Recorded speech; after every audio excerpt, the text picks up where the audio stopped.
नमस्कार। आज मैं आपको मुंशी प्रेमचंद जी की रचना एक लघु कथा कश्मीरी सेब सुनाऊंगी।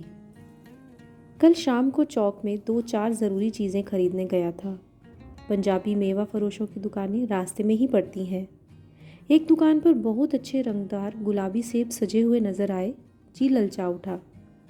आजकल शिक्षित समाज में विटामिन और प्रोटीन के शब्दों में विचार करने की प्रवृत्ति हो गई है। टमाटो को पहले कोई सेंध में भी ना पूछता था, अब टमाटो भोजन का आवश्यक अंग बन गया है। गाजर भी पहले गरीबों के पेट भरने की चीज़ थी, अमीर लोग तो उसका हलवा ही खाते थे। मगर अब पता चला है कि गाजर में भी बहुत विटामिन है, इसलिए गाजर को भी मेजों पर स्थान मिलने लगा है। और सेब के विषय में तो ये कहा जाने लगा है कि एक सेब रोज़ खाइए तो आपको डॉक्टर की ज़रूरत ना रहेगी। डॉक्टर से बचने के लिए हम निमकोड़ी तक खाने को तैयार हो सकते हैं। सेब तो रस और स्वाद में अगर आम से बढ़कर नहीं है तो घटकर भी नहीं। हाँ, बनारस के लंगड़े और लखनऊ के दशहरी और बम्बई के अल्फांसों की बात दूसरी है। उनके टक्कर का फल तो संसार में दूसरा नहीं है। मगर उनमें विटामिन और प्रोटीन है या नहीं, है तो काफ़ी है या नहीं, इन विषयों पर अभी तक किसी पश्चिमी डॉक्टर की व्यवस्था देखने में नहीं आई। सेब को ये व्यवस्था मिल चुकी है। अब वे केवल स्वाद की चीज़ नहीं है, उसमें गुण भी हैं। हमने दुकानदार से मोलभाव किया और आज से सेब मांगे। दुकानदार ने कहा, बाबूजी, बड़े मज़ेदार सेब आए हैं, खास कश्मीर के, आप ले जाएं, खाकर तबीयत खुश हो जाएगी। मैंने रुमाल निकालकर उसे देते हुए कहा, चुन चुन कर रखना।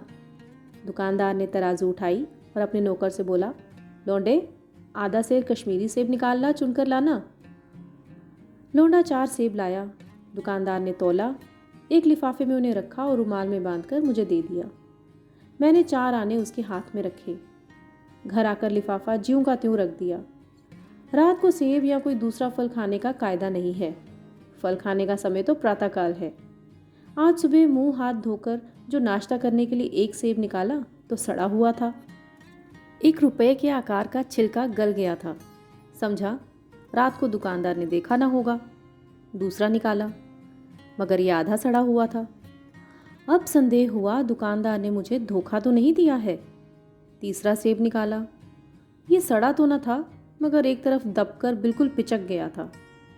चौथा देखा, ये यूं तो बेदाग था, मगर उसमें एक काला सुराख था, जैसे अक्सर बैरों में होता है।